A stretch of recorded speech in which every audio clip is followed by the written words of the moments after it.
नमस्कार। सबभन्दा पहिला म सबैलाई यो नमस्कार गर्दैछु। मेरो नाम रामशिष शाह हो। म विराटनगरमा बसिराखेको छु र मलाई चाहिँ 10-12 सालदेखि केनर सम्बन्धी रोग थियो। त्यो रोग मैले विराटनगरमा नर्सिङ होममा चेक गराउँदाखेरि म सानो प्रेसोडाक्सिसहरू गराएँ, तर त्यो 1-2 साल ठिक रह्यो। त्यसपछि फेरि तपाईँको दर्द र पस जस्तो आउन थाल्यो। त्यसपछि फेरि म त्यो डाक्टर लिएर गएँ। यस्तो हुन्छ, दबाई तपाईँ खाँदै गर्नु ठिक भइहाल्छ। अनि मलाई मनमा अलिक कस्तो न कस्तो लाग्यो, ठिक हुन्छ कि हुँदैन। त्यही पनि चित्त बुझेन भने म धरानको आयुर्वेदमा गएँ। आयुर्वेदमा जाँदाखेरि त्यहाँको डाक्टर साहबले मलाई 1 महिनाको आयुर्वेदिक दबाई दियो र यो खाएर फेरि 1 महिना भेट्नुहोस्।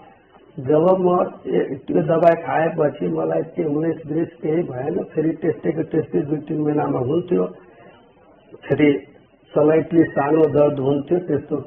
त्यसपछि मैले गएपछि फेरि उहाँले एउटा मसिनभित्र हालेर हेर्यो अनि भने तपाईँ एउटा राम्रो डाक्टरसँग हेराउनुहोस्, तपाईँको सर्जनसँग तपाईँ हेर्नुहोस्, म प्रोब्लम छ, कोल्याप्स भइसक्यो। अनि म धेरै आँटी के हो यो हो, अब जीवनमा कहिले नबुझ्ने कुरो के हो, मलाई डिटेल डाक्टरले सम्झाउन सकेन तपाईँको यो हो कि के हो। अनि मैले त्यहाँबाट पनि चुपचाप आएर मैले काठमाडौँ कोही भन्यो नि काठमाडौँ जानु आयुर्वेद त्यहाँ धेरै आउँछ बल्कमा। मैले त्यहाँ जाँदाखेरि त्यो डाक्टर साहबले हेर्नुभयो नि, डाक्टर साहबले भन्नुभयो तपाईँको फर्स्ट ग्रेडको छ एनसमा ऊ त्यो ठिक भएछ, यो दबाई खानु, 2-3 महिना ठिक। मैले उहाँको दबाई खाएँ, 2-3 महिना ठिक थियो। फेरि त्यस्तै हुन्थ्यो, मासु चाहिँ तपाईँको निस्किन्थ्यो, फेरि आफै भित्र जान्थ्यो। अनि फेरि जाँदाखेरि तपाईँको एनस कोल्याप्स अरे, त्यसले केही हुँदैन, तपाईँ ठिक हुन्छ।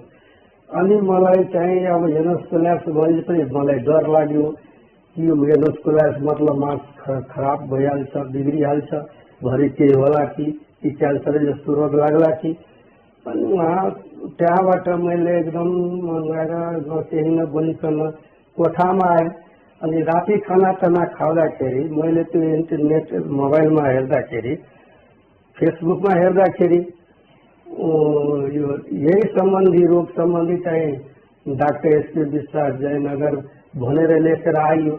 अनि त्यो जुन पेसेन्टहरू यहाँ जुन हेर्नु भएको थियो, देखाएर जानुभयो, कम्प्लिट हुनुभएको थियो, उहाँसँग यस्तै अन्तर्वार्ता हुँदै त्यो सुनेर म त्यही पनि मलाई अब के हो, ठग हो कि कस्तो हो, अनि मलाई चित्त बुझेन। अनि म 1-2 महिना त्यस्तै हेर्दै गएँ।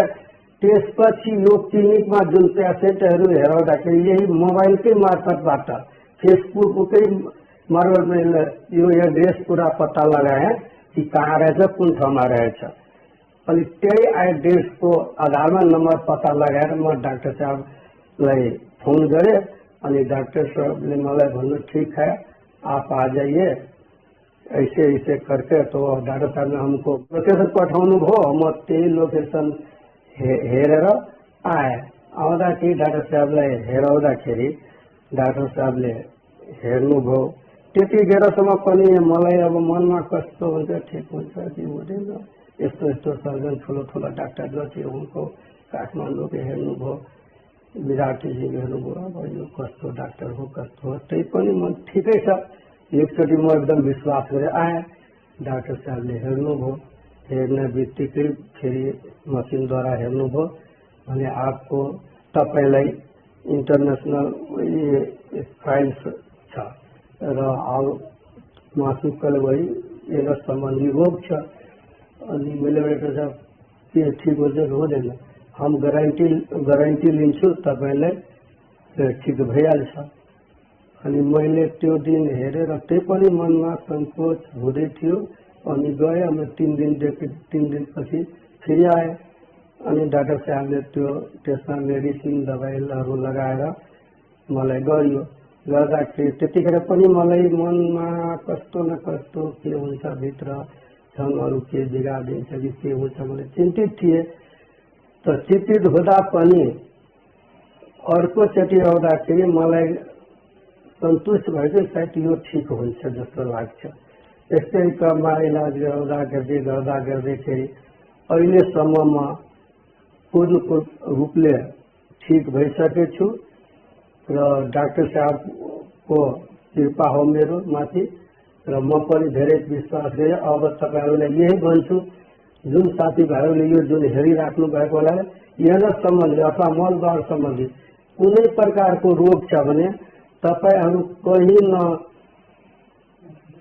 देखाइकन डाइरेक्ट तपाईँ यहाँ जयनगरमा आउनुहोस्। त्यो त्यहाँ नत्र मोबाइलमा व्हाट्सएपमा तपाईको सर्च गर्नुहोस्, त्यहाँ सबै कुरो निस्किन्छ र त्यही आधारमा तपाईँ आउनुहोस् र त्यहाँ इलाज गराएर जानुहोस्। डाक्टर साहबको विश्वास साथ गर्नुहुन्छ इलाज। फ्यामिली डाक्टर हो, घरको आफ्नै परिवार जस्तो सदस्य जस्तो डाक्टर साहब हुनुहुन्छ। उहाँको इलाज एकदम रामबाण हो।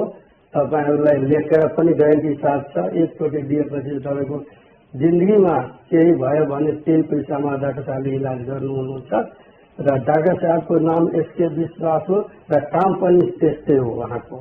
त्यसैले मलाई पूर्ण रूपले अहिले निको भइसकेको छ। त्यही पनि अब डाक्टर साहबले अन्तिमचोटि अहिले फाइनल आउँदाखेरि डाक्टर साहबले केही न केही मेडिसिन हल्का लेखेको छ। अब यो पनि खाइरहनुहोस्, तपाईँ पुरा कम्प्लिट भइसक्नु भएछ।